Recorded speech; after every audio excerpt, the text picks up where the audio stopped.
ইমতিয়াজ আহমেদ জাবির এবং শহীদ আব্দুল্লাহ সহ আমাদের 2000 ভাই বোনকে যাদের আত্মত্যাগের মাধ্যমে আজকে আমরা ফেসিবাদ মুক্ত বাংলাদেশ পেয়েছি। এবং একই সাথে দোয়া করছি সকল গাজী ভাই বোনদের যারা এখন হাসপাতালে বেঁধে কাতরাচ্ছেন,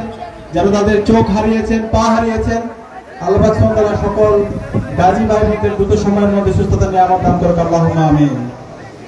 সংগ্রামে উপস্থিতি, আজকে আমরা এমন একটি ঐতিহাসিক গণজমায়েতে উপস্থিত হয়েছি,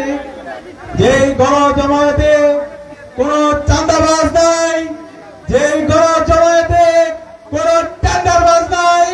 যেই গণজমায়েতে কোন সন্ত্রাসী নাই, যেই গণজমায়েতে আছে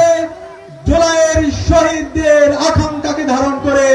একটি বৈষম্যহীন ইনসাফ ভিত্তিক বাংলাদেশ বিনির্মাণের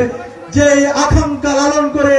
সেই আকাঙ্ক্ষার সংগ্রামী ছাত্র জনতা আজকের ঐতিহাসিক যুব সমাজে উপস্থিত হয়েছে।